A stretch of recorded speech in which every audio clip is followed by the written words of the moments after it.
चंद्रकांत, कामाबद्दल तुझ्या काहीतरी वेगळं मी बोलणं काही गरज नाहीये.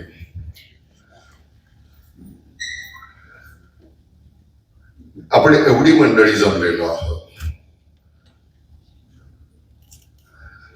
मला नेहमी एका गोष्टीबद्दल आक्षेप आहे.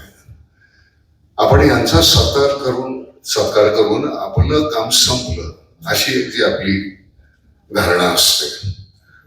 अजून एक चंद्रकांत, अजून दुसरा चंद्रकांत, तिसरा, असे का नाही होत? मला असं वाटतं की आपल्याला आपल्यामध्ये असलेला चंद्रकांत शोधायला हवा. तो ज्या दिवशी तुम्ही शोधाल तर तुम्हालाच तुमचा सत्कार करावा असं वाटेल. सतत गंमत असते. काहीतरी माझ्यामुळे कोणाच्या तरी चेहऱ्यावर जर हसू येत असेल तर केवढी गंमत आहे. हा माणूस सातत्यानं इतकी वर्ष ते करत राहिला, 41 वर्ष. बरं, ज्या पदावर होता तिथून त्याला कुठूनही पैसे उभे करता आले असते आणि गावाचा तथाकथित उत्कर्ष जो म्हणतो तसं करता आला असता तुला. कुठूनही पैसे कोणालाही सांगितले असते, पदच तुझं इतकं मोठं होतं. पण तसं न करता अशी मंडळी जमा करायची की जी गावातून गेलेली आहेत बाहेर, त्यांना गावाची ओढ असायला पाहिजे. तुम्ही 100 रुपये द्या, 50 रुपये द्या, 10 रुपये द्या, त्या पैशातून तो उत्कर्ष साधणं, ती खरी गंमत आहे. बरं, तुम्हाला मला नेहमीच असं वाटतं की सामूहिक पद्धतीनं केल्यानंतर केवळ मी राहत नाही, माझ्याबरोबर सगळ्या जाती धर्माची लोक एकत्र येतात. आपण फक्त गावाचं पाणी, आरोग्य, शाळा याच्याबद्दल बोलतोय, तसं नाहीये चंद्रकांत. त्याच्या पलीकडचं काम तू कुठलं केलेलं आहेस? प्रत्येक जाती धर्माची आणि लोक तिथे तू एकत्र करून त्यांच्यात तू एकोपा ठेवलायस. सगळ्या गोष्टी ह्या केवळ आर्थिक असतात असं नाही. सगळ्यात महत्वाची गोष्ट सामाजिक. आताची जी तेढ आहे, प्रत्येक तुझी जात कुठली, माझी कुठली, तुझा धर्म कुठला, याच्यामध्ये ते प्रत्येक जण काही राजकारणी असतील, आपला स्वार्थ साधण्यासाठी करत असतील. पण मला असं वाटतं की आम्ही एकच आहोत, ही जी धारणा आहे निढळ पॅटर्न मध्ये फक्त केवळ गावाचा विकास आहे, यात बाकीच्या 3 गोष्टी फक्त मर्यादित मला वाटत नाही. त्या सगळ्या लोकांना तू एकत्र बांधून ठेवलेला आहेस. नाठाळ मंडळी तिथे नाहीयेत अशातला भाग नाही. मगाशी मी तुला विचारलं की तो रस्ता बंद केला होता एक माणसाने, तिथली जागा माझ्या ह्याच्यातून मी देणार नाही. मी त्यांना विचारलं, म्हटलं चंद्रकांत तो रस्ता झाला का? हो दिला त्याने, तो करायला दिला. छोट्या छोट्या गोष्टी असतात, पण जो संयम, म्हणजे तू त्या खुर्चीवर बसलेला होतास तेव्हा सुद्धा मी ज्यावेळी तुला भेटायला आलो होतो, कोणाला तरी फोन करून मी सहज पटकन माझं काम करून घेणार, त्यापेक्षा तुझ्याकडे येऊन तुला सांगून हात जोडून ते काम जर होत असेल, माझा एक फोन त्याच्यात एक माज असतो, अरे जरा हे करतो का, त्या मी सिनेमात करून लावू ना तो आवाज. पण इथे मी सामान्य आहे ही धारणा मी कधी विसरलो. मी सामान्य अर्थ ही ताकद आहे हो. मी सामान्य आहे याचा मला अतिशय आनंद आहे, अभिमान आहे. मला कोणीही बॉडीगार्ड लागत नाही, खरं सांगतो. तुम्ही सगळे माझे बॉडीगार्ड, मला कोण त्रास देणार आहे? माझ्या मागे पुढे कोणी लागायचं असायची काही गरज नाही. आमचा एक आता मी ज्या नटाबरोबर काम करतो, तुम्ही इतके साधे कसे असता? म्हटलं साधे कसं, देवानं इतकं काहीतरी दिलेलं आहे. नाही तुमचे कपडे, अरे म्हटले सगळ्यात महाग कपडे आहेत, खादी आहे, त्याच्यापेक्षा म्हटलं महाग कपडे नाही, हे रोज धुवावे लागतात, तुझ्या जीन्स सारखे नाही महिन्याभरानं. आणि इतकं भरभरून दिलंय तर त्यातलं माझं सगळंच माझं नाही आहे ना. एक दाणा पेरल्यानंतर 1000 दाणे कणसाला येतात. एका दाण्याचं आपण 10 घेऊ, त्यातले 100 घेऊ, बाकीचे देऊन टाकूया. लागत नाही तर एवढं. तुझी निष्ठा कशामध्ये मला वाटते की जे सातत्य आहे ना, एक तर पहिल्यांदा तुला चिडता येत, ते माझ्या अगदी विरोधी आहे. माझं इतकं टाळकं दाखवून बरोबर मला सगळंच मुखोद्गत आहे ना रे. बरं ते सगळ्या सार्वजनिक ठिकाणी वापरलं की तो मग गुन्हा आहे. आणि अनावधानानं आणि त्यात सगळ्या ह्याच्यातून ते वापरलं जातं काय वेळ आणतो सुद्धा मी. आणि मग नंतर मग ते माफी मागावी लागते आणि मी मागतो सुद्धा. पण हे असं तुझं निढळचं जे काम करत असताना तू जो संयम बाळगलेला आहे, समविचारी लोक तुझी जमा केलेली आहेत, त्याच्यानंतर 41 वर्ष एक आयुष्य गेलं की रे, जवळजवळ पाहून आयुष्य गेलं. आता मी यांना म्हणताना मला कसे म्हटलं की गावामध्ये हॉटेल्स येता कामा नये. गावामध्ये कसं तिथेच माझ्या बाजूला, माझ्या घराच्या बाजूला एखाद 2 खोल्या बांधायच्या. गावात कोणी आला प्रत्येकाने एका खोलीची 2 खोल्यांची आपली जशी जागा असेल तशी सोय करावी आणि तिथे त्यांनी राहावं, आपल्या घरातला म्हणून राहावं. जाताना त्यांनी काहीतरी तुम्हाला माझ्या मजदुराप्रमाणे मी तुम्हाला ते पैसे देईन किंवा तुम्ही सांगाल ते घरचं अन्न आहे. तुम्ही मगाशी म्हटलं 5 स्टार पेक्षा छान. अरे 5 स्टार घरच्या आई बाकीच्या सगळे इन्ग्रेडियंट्स तुमचे सगळ्याच वस्तू टाकते ना हॉटेलमधल्या, पण ती प्रेम टाकते ते नाही ना हॉटेलमध्ये मिळत. ते कुठून आणणार तुम्ही? बाकी सगळं टाकलं. वडापाव मध्ये तुम्ही आपली गाडीवरचा सगळा घेतला, पण आई करते तो वापरतो जरा. तर त्यामुळे ती जी निष्ठेनं तू ते करत राहिलास सातत्यानं, त्याच्यात तुझं जे प्रेम होतं तुझ्या मुलावर, तुझ्या घरच्यांवर, तुझ्या आई वडिलांवर जितकं प्रेम केलंस तितकं त्या सभोवताला सगळ्याच ह्याच्यावर केलंस तू. त्यामुळे ही सगळी मंडळी जी आली ती उगाच नाही आली. 2 वाजून गेलेले आहेत, 2:30 वाजले, भुकेलेली आहे सगळी, पण तरी सुद्धा ती येतात ती त्या प्रेमापोटी आणि ह्याची नाही किंमत करतायत. प्रत्येकाचं समृद्धीची व्याख्या, मगाशी मी म्हटलं ना, समृद्धीची व्याख्या प्रत्येकाची वेगळी आहे. माझ्याकडे किती कोटी आहेत हा महत्वाचा मुद्दाच नाही होते. मला काय करायचंय, तुम्हाला काय संबंध आहे त्या कोटीशी? माझा तुमचं नातं कुठलं आहे? मी ज्यावेळी नट म्हणून इथे काम करतो, आता सुद्धा मी मगाशी आल्यानंतर हे पाहिल्यानंतर मला सगळं तेच आठवलं. इथे उभं राहून मी असं बोलायचो, नमस्कार अण्णासाहेब, मी गुलाबराव जाधव, असं मी पुरुष मध्ये माझं सुरू व्हायचं. मग मी इथे असायचो, मी असं मला हे असं उगाच यायचं आखाड्यामध्ये आणि कुस्ती न खेळता जायचं, तसं चाललेलं आहे. पण ही कुस्ती जास्त मला बरं वाटते. हा परफॉर्मन्स नाही, इथे आपण एकदम पूर्णपणे मी जसा आहे तसा तुमच्या समोर असायला पाहिजे. थोडीशी झाली फजिती, माझीच मंडळी त्यांच्या समोर झाली, काय बिघडलं? आपलीच मंडळी आलेली आहेत, छान आहे. कौतुक समारंभ करत असताना मला नेहमीच असं वाटतं, बरं मगाशी तू माझं इतकं कौतुक केलंस तिथे, नाना नाना नाना नाना हा नाही आहे, मकरंद आहे. आमची सगळी जी टीम आहे ती सगळ्यात, आम्ही मूळचे चेहरे म्हणून आमचं तुम्ही नाव घेता.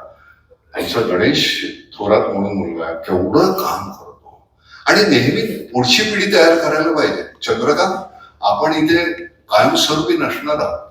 नवीन चंद्रकांत तयार करण्याची तुझी जबाबदारी आणि ती तू करतोय. हे चंद्रकांतचा उदो नाही, कामाचा उदो व्हायला पाहिजे. तुझा सत्कार कारण तू त्याचा तो प्रणेता आहेस, मुख्य आहे, तू सुरू केलंयस म्हणून. पण ही अशी रीग लागली पाहिजे. माने तुझ्यानंतर तुझ्या बाजूला अजून खूप लोक असायला पाहिजे. एका पुरतं हे मर्यादित राहता कामा नये, हे गुणीले पाहिजे. आणि सत्य शेवटी आपण येताना नवी नेहमी म्हणतो की आपण एक रेग घेऊन येतो, ती रेग त्याच्यावर दुसरी आपण फक्त एकच रेग मारायची असते, मग ते अधिक होतं आणि ते थोडं वाकडं केलं की गुणिले होतं. तर त्यामुळे आपण कमवायची फक्त एक रेग आहे, ती अशी ठेवली की अधिक झालं, आडवी केली की गुणिले झालं. ते गुणिले तू केलंस आणि मग नंतर किती रेगा पाहिजे तेवढ्या. आता हा पॅटर्न तुला खरं सांगतो ज्यावेळी राबवला जाईल ना, महाराष्ट्रापुरतं मर्यादित नाही. आम्ही गावाखेड्यामध्ये जातो म्हणजे आम्ही काही उपकार करत नाही. मी तर अतिशय स्वार्थी माणूस आहे, मला तिथली सुखदुःख पाहायची असतात. नट म्हणून ज्यावेळी मी इथून काम करत असतो त्यावेळी मला वेगवेगळी सुख आणि वेगवेगळी दुःख तुम्हाला दाखवायची आहेत, वेगवेगळ्या भूमिकेद्वारे. आणि त्याच्यासाठी मला ती गोळा करायला पाहिजे, मला जायला पाहिजे. हा वेगळा, हा वेगळा, हा वेगळा, प्रत्येक क्षण वेगळं. ते वेगळेपण मला माझ्या इथल्या भूमिकामधून दाखवायला पाहिजे. सतत सातत्यानं तुम्हाला नवीन दुःखांचा शोध घ्यायला पाहिजे. ती दुःख तू शोधलीस, ती दुःख निवारण करण्याचा प्रयत्न केलास आणि मग निढळ होतं त्याचं. पण ते निढळ पुरतं मर्यादित राहत नाही. मग तुला अजून गावं पाहिजेत, मग अजून 30 गावं, मग ती तुझ्याकडे उरतात सगळ्या त्या निकषामधून. मग ती 15 उरली, मग त्यातले कोणतरी येतात, ते सांगतात नाही आमचं गाव असं झालेलं आहे आणि अशा पद्धतीने चाललेलं आहे. केवढा आनंद आहे. गावातल्या कुठल्या मुलाचं आपलं अपत्यच पहिलं आलं पाहिजे असं नाही. सगळीच जर माझीच अपत्य वाटायला लागली, मला माझी मुलं आहेत. तुझं काय केलं, तू 4 भिंती पुरतं तुझं कुटुंब मर्यादित ठेवलं नाहीस. तुझं कुटुंब तू भिंती पाडल्यास आणि सगळंच गाव तुझं कुटुंब केलंस. त्यामुळे हा सगळा प्रकार झालेला आहे. ती भिंती पाडण्याची आपल्यामध्ये प्रत्येकामध्ये कुवत आहे, पण आपण ते करत नाही. आपण आपल्यापुरते मर्यादित राहतोय, तेवढा जरा गोंधळ आहे. तो नाही, प्रत्येकाला शक्य आहे. आमच्या कुठल्या तरी एखाद्या बेसावत क्षणी नाम फाउंडेशनची सुरुवात झाली. तो क्षण बेसावतच होता. आम्ही सगळ्याच गोष्टी करतो. आम्हाला व्यसन नाही आहेत, आम्हालाही व्यसन आहेत, आम्हाला सगळ्या गोष्टी आम्ही करत असतो. पण त्यातून जर का एखाद्या क्षणी तुम्हाला ती गोष्ट दिसत असेल की अरे बापरे, ही विसंगती समाजामध्ये आहे, ती मला दूर करता येईल का, असा मनात नुसता विचार येणं सुद्धा खूप आहे. आणि तो चुकून कुठेतरी आला अनवधानानं आणि त्यातून नाम फाउंडेशन सुरू झालं. मकरंद सारखा अतिशय सेन्सिटिव्ह म्हणून तो मूळचा मराठवाड्यातला. त्यामुळे हे सतत का. आणि आता गंमत अशी आहे, मगाशी तुम्ही सांगितलं महाराष्ट्र गव्हर्नमेंटचं आपल्या बरोबर MOU झालेला आहे आणि टाटा मोटर्स. त्यामुळे महाराष्ट्रापुरतं मर्यादित जे काम होतं ते भारतभर चाललेलं आहे. जिथे जिथे टाटांच्या कंपनीज आहेत त्या प्रत्येक स्टेटवर, प्रत्येक राज्यामध्ये ते काम चाललं. गंमत येते, मस्त वाटतं. आता काश्मीरला गेल्यानंतर इथं छपाणी रंगावरून उडुडी भरली रे पहिल्यांदा. तुला खरं सांगतो, गोंधळ नंतर मग कापड तिथे घेतली विकत. म्हणजे नागपूरला गेलेला असताना सुद्धा किंवा दिल्लीला गेलेला असताना मग गडकरी साहेबांनी त्यांचा कोट दिला मला. तो दिला नाही मी, परत ठेवलाय मला. पण ही गंमत कशी, आपल्याला आपला वेश असा परदेशी गेल्यानंतर सुद्धा मला हे कम्फर्टेबल वाटतं. मला मी याच्यामध्ये अतिशय छान आहे, बरं वाटतं मला. आणि माझे आई वडील हे असंच गावरान, माझ्या वडिलांचा असाच ड्रेस कुठला तरी, मला कुठेतरी माझ्याच वडिलांबरोबर मी चालत असल्यासारखं वाटतं, बरं वाटतं, आनंद काय. आणि मला सतत तुम्हाला खरं सांगतो की मला माझ्यापेक्षा वडील असलेले, म्हणजे मी माझ्या आई वडिलांना सगळ्या वृद्ध मंडळींमध्ये मी माझे आई वडील शोधत असतो. त्यामुळे अगदी अतिशय ताठर असलेला मी, अशी कोणी वयोवृद्ध दिसले की मी पटकन वागतो. मला माहिती नाही, मला पटकन माझी आई दिसते, माझे वडील दिसतात. आणि मला असं वाटतं हे संस्कार जे आहेत ना ते आपल्या गावातले कुठेतरी, ते तिथलेच. शहरामध्ये तुम्ही खरंच राहू नका. शहरामध्ये श्वास घेता येत नाही. मी सगळं सोडून मी आता गावात गेलेलो आहे कुठेतरी. आमच्या तिथे डोंडज्याला राहतोय मी, सिंहगडाच्या पायथ्याला. शहरामध्ये जेवढे तुम्ही 10 श्वास घेता तिथं एक घेतलेला पुरतो. इतकं प्रदूषण आहे, इतकं काय नको वाटतं. आणि सरते शेवटी काय, स्क्वेअर फीट मध्ये राहतो आपण, एवढे एवढे एवढे. आम्ही तिथं मी नेहमी म्हणतो की आमच्याकडे भिंती नाहीत, आमच्याकडे डोंगर आहे. इकडे डोंगर, इकडे डोंगर, इकडे डोंगर, मध्ये आम्ही राहतो. कसा आनंद नाही मिळणार, कसे नाही. अमिताभ बच्चन त्या दिवशी बोलत होते की हे सगळं सोडून तुम्ही तिथे का गेला. म्हटलं तुम्ही तिथे या, म्हणजे मी का गेलो हे तुम्हाला कळेल. कारण तुम्हाला माहितीच नाही. तुमच्याकडे सगळं आहे पण काय नाही आहे ते तुम्हाला माहिती नाही. कारण जे तुमच्याकडे आहे ते सगळं नाही आहे. आम्हाला सगळं म्हणजे आम्हाला नुसतं निसर्ग नाही मिळत, श्वास नाही मिळत, आम्हाला माणसं मिळतात, जनावरं मिळतात. माझ्याकडे 10 गायी आहेत, 2 बैल आहेत, 6 कुत्री आहेत. आणि नुसता परिसर, नुसतं हिरवंगार आहे. परवा मी तुला अगदी अक्षरशः घरामध्ये नवीन मूल जन्माल्यासारखं बोर घेतली आणि त्याला 3 इंची पाणी लागलो. अरे मी केवढा हरकलो होतो, वा. आता माझा आनंद त्यात आहे. मी नवीन गाडी घेतली याच्यामध्ये नाहीये, म्हणजे तुझ्याला आहे त्याचं काही चुकतंय अशातला भाग नाही. पण मला हे आवडत. मला कोणतरी मध्ये रस्त्यामध्ये भांडणं चालली असतं तर मी गाडी थांबवतो, उतरतो, काय चाललंय, कशामुळे वाटतंय, काय विचारतो.